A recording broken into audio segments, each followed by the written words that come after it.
ఆపదలో ఉన్న వారికి రక్తం చాలా అవసరమని పలువురు నేతలు అన్నారు. ప్రతి 6 నెలలకు ఒకసారి రక్తదానాలు చేయాలని పిలుపునిచ్చారు.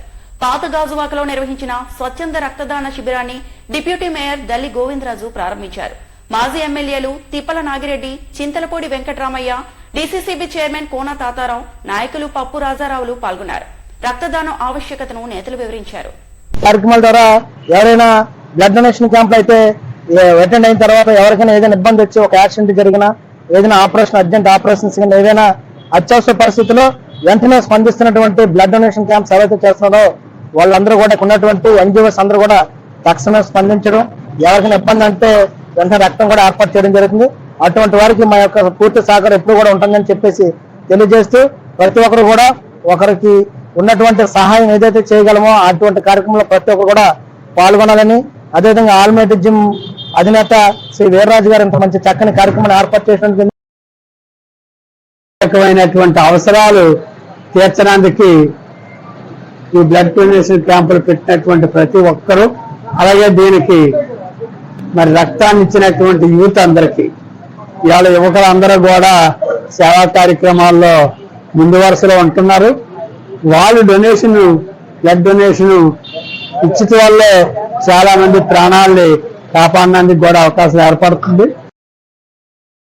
ఎంకరేజ్ చేసి ఆయన బ్లడ్ బ్యాంక్ పెట్టి, ఐ బ్యాంక్ పెట్టి ఎంతో మందికి సేవ చేసి ఎన్నో రకాలైనటువంటి అభివృద్ధి కార్యక్రమాలు, సంక్షేమ కార్యక్రమాలు చేసినటువంటి ఘనత మరి యూత్కి అందరికీ కూడా బ్లడ్ ఇవ్వడం వల్ల ఏ విధమైనటువంటి ప్రాబ్లం లేదు, మరి ఎంతోమంది ప్రాణాలు కాపాడుతారు మీరు అందరూ అనేటటువంటి విషయాన్ని మరి గుర్తించే విధంగా ఒక పబ్లిసిటీ చేసి ప్రతి ఒక్కరికి కూడా మరి బ్లడ్ డొనేషన్ ఇచ్చే విధంగా అలవాటు చేశారు.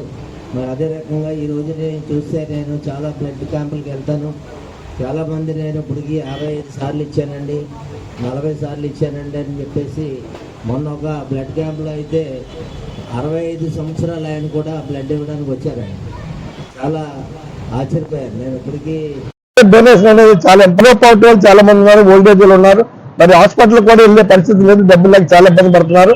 దాని వల్ల మరి ప్రీ మెడికల్ క్యాంపులు కూడా ప్రతి వాటిని ఏర్పాటు చేసి వైద్యం అందుబాటులో తీసుకురావాలని చెప్పేసి, అలాగే పేదవాళ్ళకి విద్య కూడా చాలా అవసరం కాబట్టి విద్యా విధానంలో అందరినీ చదువుకున్న చెప్తే రాబోయే కాలంలో వాళ్ళు చదువుకొని వాళ్ళు కూడా ఆర్థికంగా సెల్ఫ్ ఎంప్లాయ్మెంట్ గా P4 విధానంలో చంద్రబాబు నాయుడు, పవన్ కళ్యాణ్ గారు, మరి అలాగే కేంద్ర ప్రభుత్వం మరి నరేంద్ర మోడీ గారు ఆశయాలు కొనసాగించే విధంగా అందరూ పనిచేయాలని చెప్పి కోరుకుంటూ సెలవు తీసుకోండి. జై హింద్. ఈరోజు బ్లడ్ క్యాంప్ నిర్వహించడం జరిగింది. పెద్దలందరూ ఇచ్చేశారు. మేయర్ గారు, కార్పొరేటర్ గారు సపోర్ట్ ఎప్పుడు నాకు ఉండాలని కోరుకుంటున్నాను. ఈ కార్యక్రమం ఇంతలా అవడానికి కారణం మా ఆల్మేటి స్టూడెంట్స్. ఎప్పటి నుంచో కానీ 3-4 రోజుల నుంచి మోటివేట్ చేసుకుంటూ వచ్చాను. బ్లడ్ ఇవ్వడం చాలా మంచిది. బ్లడ్ వరకు చాలా మంది ఇబ్బంది పడుతున్నారు అని చెప్పి మోటివేట్ చేస్తే చాలా మంది ఇప్పుడు దాకా 150 మెంబర్స్ దాకా ఆల్రెడీ ఇవ్వడం జరిగింది. ఇంత ఆలోచన నాకు ఎందుకు వచ్చిందంటే, ఈ కరోనాలో చాలా బాధపడ్డారు చాలా మంది. మిత్రులు నా కలర్లో చూశాను. మా మదర్ని కూడా బోల్డ్ హాస్పిటల్ చూసినా కానీ బెడ్ కోసం ఎంతో అప్పుడు తెలిసిన బడ్డీలు ఏంటో అప్పటి నుంచి నేను బెడ్ ఇస్తానే వస్తున్నాను ప్రతి 4 నెలలకి. ఈ కార్యక్రమం అందుకే చేయడం జరిగింది.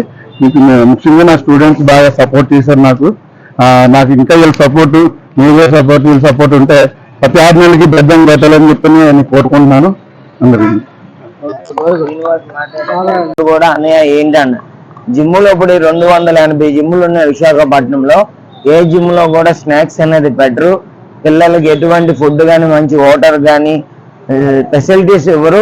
రాజు ప్రతి రోజు కూడా తన డబ్బులు తీసి 2000 రూపాయల నుండి ఖర్చు పెట్టి ఈవేళ ఆదాయాన్ని చూసుకోకుండా నా స్టూడెంట్స్ అని చెప్పి ప్రాణానుగా ఈవేళ జిమ్ నడుపుతున్నారండి. ఈవేళ ఆదాయం మాత్రం లేదు జిమ్కి.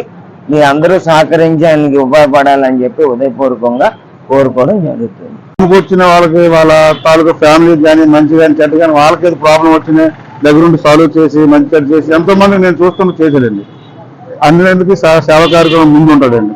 జిమ్కి వచ్చే కస్టమర్లని సొంత ఫ్యామిలీ మెంబర్లా చూసుకొని వాళ్ళకే కాదు వాళ్ళ తగ్గ ఏదైనా ఫ్యామిలీకి కానీ వాళ్ళ తాలూకు సంబంధించిన మనుషులకు కానీ ఏ బాధలు వచ్చినా మంచి వచ్చినా దగ్గర నిలబడి అది మంచి అనుకుంటే ఎంతవరకు నిలబడి ఉండి చేసి పెడతాడు. చెడు పక్కకి వెళ్ళండి. మంచి ఇది జరుగుతుంది మా స్టూడెంట్కి కానీ మంచి కానీ జరగాలంటే అది ఎంత దూరం వెళ్తారండి. డబ్బు పరంగా కానీ ఈ బ్యాక్గ్రౌండ్ పరంగా ఏ పరంగా వెళ్ళి అది సాల్వ్ చేసి వచ్చి వాళ్ళకి అన్ని హెల్ప్ చేస్తారండి. అందరికి కూడా చాలా జాగ్రత్త చూసుకుంటాడండి.